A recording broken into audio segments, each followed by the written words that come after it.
Salut, aujourd'hui les gars, vous l'avez remarqué, vous avez vu la C5, c'est pas une sponsor habituelle, c'est pas CDK Offer, c'est CarPureRide. Il m'envoie un CarPlay, voilà, CarPureRide CarPlay. Là, c'est pour avoir votre téléphone, votre voiture connectée avec votre téléphone. Donc je vous présente vite fait CarPureRide, c'est une marque internationale, ils vendent aussi aux États-Unis, etc. Qui font des produits, du coup je peux vous le dire, plutôt qualitatifs, parce que ça fait 2 mois que j'ai le mien, il est vraiment pas mal, j'ai vraiment eu aucun problème, etc. Vraiment nickel. Les trucs intéressants d'ailleurs que j'ai pu noter, c'est que moi j'ai eu un problème avec le mien. Je leur ai dit, bon bah voilà, j'ai un souci avec le mien a cramé, en fait j'ai eu le premier, il a cramé. Du coup je les ai appelés, ils ont rien demandé, ils m'ont direct renvoyé un parce que chez CarPureRide, il y a 30 jours de retour. Mais en gros, si vous aimez pas le produit, s'il vous plaît pas, ou voilà, sans raison, vous pouvez renvoyer le produit, donc pas de souci. Et il y a 2 ans de garantie sur le produit en général. Bon, pour le coup, le mien qui a cramé, je pense que ça venait plutôt de ma voiture avec toutes les modifications que j'ai fait dessus et tout le RGB de partout. Je pense qu'il y avait un truc qui a du mal à se passer. Sinon, à part ça, pour revenir un peu à l'écran, vous l'avez vu, j'ai passé un petit peu toutes les options qu'il y avait. Il y a des trucs plutôt intéressants. Par exemple, le fait qu'on ne perde pas l'autoradio. Autre option sympa, c'est que vous avez la sensibilité automatique de l'écran. Ça, c'est valable uniquement sur les modèles pro, il me semble. Donc en gros, la luminosité de l'écran varie en fonction de comment, enfin de l'environnement, quoi. Vous avez compris. Autre truc intéressant que je n'avais pas vu, on peut personnaliser le logo de quand il démarre, parce que quand il démarre, vous voyez, il y a CarPureRide et ensuite il y a le CarPlay. Vous pouvez mettre celui que vous voulez. Par exemple, vous pouvez mettre Citroën, Ferrari et tout, si ça vous fait plaisir. Bon, moi, je pense que je mettrai Citroën. Du coup, je suis pas voilà, Citroën à jamais. Voilà. Et après, du coup, au niveau de l'installation, je peux vous en parler vite fait. C'était super simple. C'est-à-dire que j'ai jamais vu un truc aussi facile d'installation. Quelques petites fonctionnalités sympas. Derrière, vous avez du coup tous les ports, le jack, le micro SD, l'USB, le jack du micro, le jack de la caméra et un type C d'alimentation. Et voilà, pas grand chose à dire à plus. Après, au niveau de l'unboxing, du coup, c'est intéressant de vous montrer ça. Il y a des trucs intéressants avec ce CarPlay. Ce n'est pas uniquement un CarPlay, ça sert aussi de caméra de recul. Moi, je l'ai installé, je vous la montre dans la vidéo. Donc, une caméra de recul, quoi. C'est-à-dire que quand vous passez la marche arrière, il y a la caméra qui s'active et qui vous sert de caméra de recul.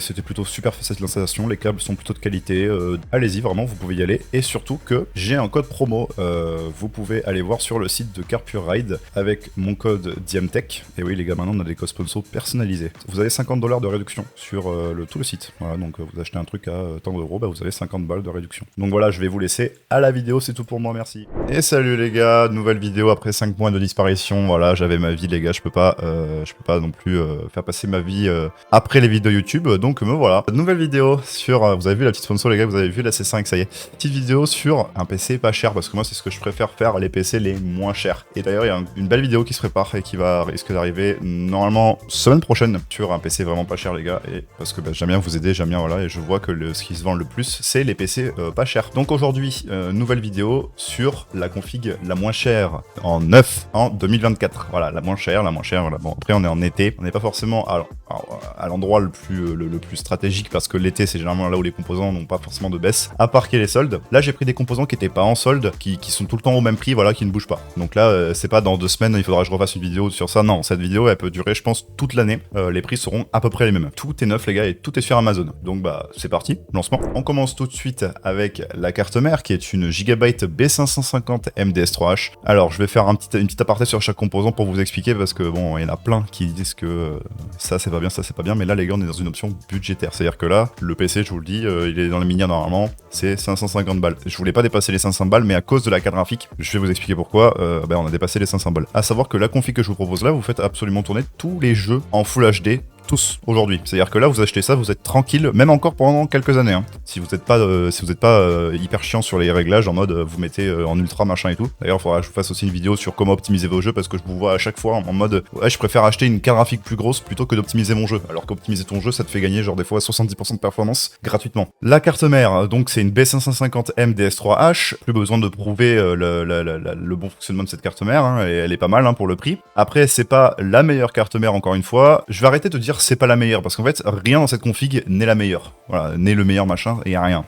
c'est l'option budgétaire. Donc bonne carte mère avec 4 emplacements de barrettes de RAM, c'est pas mal pour ce prix là, parce que souvent on se tape des cartes mères avec 2 emplacements ou des H610M qui sont au même prix, et là on a la chance d'avoir une B550. Bon, on a plus besoin de prouver que cette carte mère fonctionne bien. Au niveau des connectiques à l'arrière, on est plutôt bien fourni, moi je trouve que c'est plutôt correct pour une carte mère à 80 balles, et derrière ça tiendra tous les Ryzen 5, à peu près tous les Ryzen 7, mais ne mettez pas de Ryzen 9, voilà. Et quand je dis Ryzen 7, ne me mettez pas les 5800X 3D qu'on oublie, mais par exemple, bon, si vous en en avez un, bon, je vois pas l'intérêt, mais si vous avez un 3700X, voilà, ça peut être sympa. Et un 5600X tiendra aussi sur cette carte mère, pas de problème. Mais le 5800X 3D, je vous recommanderais de ne pas le mettre. Après, vous pouvez essayer, vous pouvez regarder sur internet, vous renseigner si ça peut passer, etc. Moi, je vous dirais ne pas le faire, voilà, parce que les VRM vont peut-être un petit peu chauffer, et c'est pas forcément ce qu'on attend d'un PC, de chauffer. Mais en tout cas, 5600X, 3600, bah, et puis ce qu'il y a derrière, quoi, en gros, voilà, tous les Ryzen 5, Ryzen 3, ça marche nickel, donc c'est la carte mère AM4, c'est la carte mère AM4 par perfection, on va dire. Je vois pas enfin, si, je vois des cartes mères meilleures, mais on va tout de suite rajouter 20 ou 30 euros, et c'est pas l'intérêt. Voilà, à ce niveau-là, tu achètes directement une carte mère Intel ou AM5, t'es plus à ça près.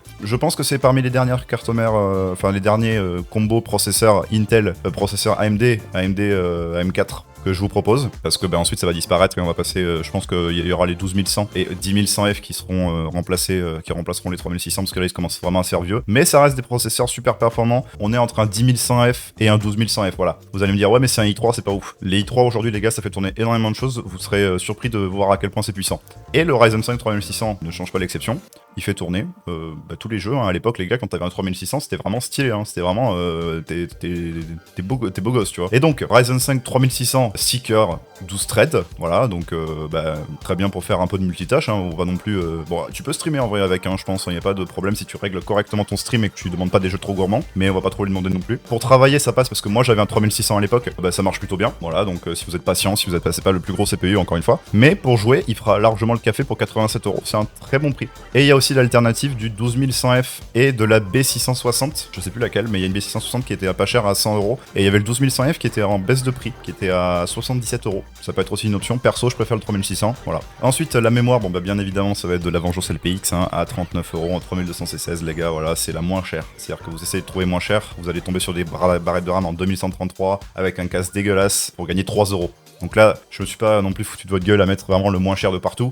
C'est quand même un minimum respectable. Voilà. On a les Corsair Vengeance LPX en 16 Go de RAM. Donc 16 Go de RAM, pour moi, c'est largement suffisant ce qu'il faut pour jouer en 2024. C'est encore très très bien. On pourra peut-être prévoir du 32 Go dans les 2 ou 3 années à venir pour être large, encore une fois. Hein, mais le 16 Go, ça tient largement. Si vous voulez 32 Go, les gars, vous prenez 2 fois ce kit, hein, tout simplement. Voilà. Faites pas les débiles à prendre le kit à 105 euros. Là, vous prenez 2 fois ce kit là. Et puis, en avant, quoi. Hein, ça marchera en XMP vu que c'est les mêmes barrettes. Donc voilà, pas de soucis pour ces RAM. Moi, c'est mon choix. Et ensuite vient le moment fâcheux de la carte graphique avec la RX 6600. J'ai été obligé de mettre cette carte graphique, pourquoi? Parce qu'il n'y a pas moins cher en neuf. Alors si, il y a moins cher en neuf, mais les revendeurs, les gars, j'ai même pas envie de vous faire le détail, c'est des trucs AliExpress qui ont miné pendant 26 mois, là c'est bon, j'ai vraiment pas envie de vous les mettre. 230 euros, RX 6600, on l'a prouvé, c'est une carte qui fonctionne super bien en 1080p, qui fonctionne plutôt bien en 1440p, la 4K on va oublier, mais quand même Full HD, 2K, ça passe avec cette carte graphique. Encore une fois, soyez pas exigeants sur les paramètres graphiques, si vous mettez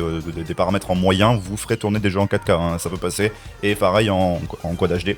J'ai dit 2K, désolé, excusez-moi les puristes d'écran, c'est du Quad HD. Moi c'est ma config minimale, mais c'est ma config minimale de cœur, c'est-à-dire que c'est ce qu'il faut quoi, minimum pour jouer. Après, moi je peux vous recommander de regarder aux alentours des cartes d'occasion, hein, je vous en ai déjà parlé dans la précédente vidéo. Les RX 980, les 1660, ça se trouve pour une centaine d'euros, donc ça ferait passer le prix du PC de 550 à 430, 440 euros pour quasiment les mêmes performances. On n'est pas très très loin avec une 1660, donc voilà, à vous de voir, hein, si vous voulez du neuf ou de l'occasion. Nous, voilà, vous avez le choix. Le SSD, on a un Kingston A400 en 480 Go. Je ne vous empêche pas de prendre le Crucial P3 1 Tera parce que il y a un port NVMe sur la carte mère, donc ça passera nickel. Vous pouvez prendre un SSD en NVMe, mais le Kingston A400 fait aussi trop bien le taf, hein, honnêtement. Voilà, donc c'est un SSD que j'ai possédé pendant 3-4 ans, il me semble. En fait, ça marche aussi bien qu'un... parce que je vais vous expliquer un truc, les gars, le SSD NVMe de base, c'est pas vraiment fait pour jouer, hein, c'est plus pour les gens qui font énormément de transferts, etc. Entre 400-500 mégabits par seconde et 5000 avec les SSD NVMe, il n'y a pas une énorme différence, hein, ça se joue de 2 ou 3%. Par contre, entre un disque dur et un SSD, là il y a une grosse différence parce que vraiment là voilà. Donc moi ce que je vous recommande c'est de quand même rester sur enfin le SATA 3 ça marche encore très très bien aujourd'hui, il y a pas de problème. À part si vous êtes quelqu'un qui fait des transferts H24, pas d'intérêt. Mais du coup voilà, donc Kingston A400 ça marchera très très bien, il y a pas de souci. 480 Go. Si vous voulez 1 Tera, passez sur le Crucial P3 parce que bah, c'est 70 €, donc il vaut mieux prendre le Crucial P3 si vous voulez prendre 1 Tera. Mais voilà, donc bah voilà, Kingston A400, super bon SSD. L'alimentation les gars, on a la MSI Mag A550BN. Les alimentations, faites gaffe encore une fois, pas prendre des alimentations trop peu chères parce que ça peut être dangereux pour votre PC, mais je trouve qu'à 50 €, on se débrouille quand même pas mal sur une alimentation à ce prix-là. Et je vous propose aussi la A650BN, si vous avez 5 € à mettre en plus, mettez-les, hein, vous allez avoir une alimentation qui est un peu moins utilisée, parce que plus votre alimentation est utilisée, moins c'est bon, et plus ça peut causer des problèmes sur votre alimentation. Voilà. Bon, après la RX 6600 et la 3600 ne consomment rien, donc l'alimentation 550 watts, même 450 watts, ça tiendrait largement. Mais voilà, si vous avez les 5 € à mettre, mettez-les dans la 650BN. C'est une alimentation en bronze, donc voilà, c'est pour ça que je vous dis tout ça. C'est pas forcément la meilleure alim du monde. Et ensuite, on a l'Aerocool CS107V1. Alors là, les gars, il fallait que je bataille pour trouver le boîtier le moins cher possible, compatible avec la config que je vous ai fait. C'est un boîtier en micro ATX avec un petit ventilateur fourni à l'arrière. Voilà. D'ailleurs, j'ai pas parlé du refroidisseur du processeur, mais on va prendre celui qui est fourni avec tout simplement, voilà. Parce que bon, les configs à ce prix-là, voilà. Mais je peux aussi vous recommander le Thermalright Peerless Assassin, il me semble que c'est ça son nom, à 20 €. Je vous mettrai le lien dans la description. Et du coup, revenons au boîtier. Donc ouais, Aerocool CS107V1, très très bon boîtier pour ce prix-là, je trouve à 40 €, c'est pas déconnant. En plus, il est avec une vitre en verre trempé. Hein. Je trouve ça fou pour 40 € perso. Encore une fois, je vais le redire, mais c'est pas le meilleur boîtier du monde. Il reste quand même méché entièrement à l'avant, donc si vous voulez rajouter des ventilateurs, bah pourquoi pas, hein, ça peut passer. Le but d'un boîtier, c'est que ça fasse rentrer tous les composants. Il n'y a pas vraiment de but secondaire à un boîtier. Hein. Voilà, ça va pas booster vos performances de 500% comme si vous changez votre carte graphique. Mais voilà, donc moi je vous recommande ce genre de boîtier. Bon, vous avez vu ma petite config, on est pour un total de 550 €. Après voilà, avec les variations, ça peut faire entre 540 et 560, mais j'ai pas vu les prix bouger depuis longtemps sur tous ces composants, donc même dans 6 mois, ça se trouve, cette vidéo elle est encore valable. 550 € pour un PC, c'est le prix d'une PS5, il me semble, hein, plus ou moins. Allez voir ma vidéo PS5 vs PC, parce que là-dedans, je débat de pourquoi le PC est meilleur qu'une PS5 selon moi, et selon pas mal de personnes. Et vous pouvez pas me dire maintenant que le coût d'un PC n'est pas moins cher qu'une PS5. Alors j'ai eu beaucoup l'argument dans les commentaires de oui, mais le PC dans 2 ou 3 ans il sera plus bon. Je peux vous donner l'exemple d'un ami à moi qui va se reconnaître sans doute, qui a une GTX 980 dans son PC qu'il a acheté il y a 2 mois. Il a suivi mon conseil, hein, voilà, il a trouvé une 980, je sais plus à quel prix, mais c'était un prix dérisoire, voilà. Et il fait actuellement tourner 90 voire 100% des jeux, et il a un Ryzen 5 5500. Voilà, c'est l'équivalent du 3600 en gros. Il fait tourner tous les jeux, c'est-à-dire qu'il a pas un problème sur un jeu en mode ça lag, c'est injouable. Ça n'est jamais arrivé. Et là actuellement, je vous le dis les gars, c'est vrai, pendant que je vous parle actuellement, il est en train de jouer en VR. Voilà, il a un MetaQuest 2, il est en train de jouer en VR. Sur une 980, il y a un PC qui doit valoir peut-être 300 balles, vu que la 980 il a acheté d'occasion. Donc maintenant, à vous de vous poser la question, la 980 elle est sortie en 2018, 2019 je sais plus exactement, on est en 2024, ça fait 5-6 ans. Pourquoi est-ce que la RX 6600 ne tiendrait pas au moins 3-4 ans sans changer de composant? Moi je vous pose cette question. Réponds-y dans les commentaires si tu penses que la RX 6600 tiendra dans 2 ou 3 ans. Alors bien sûr les conditions c'est vous serez en moyen sur tous les jeux récents en Full HD. Voilà.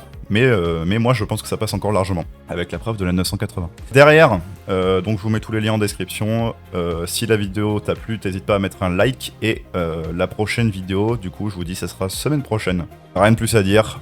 A plus les gars pour une prochaine vidéo. Bye.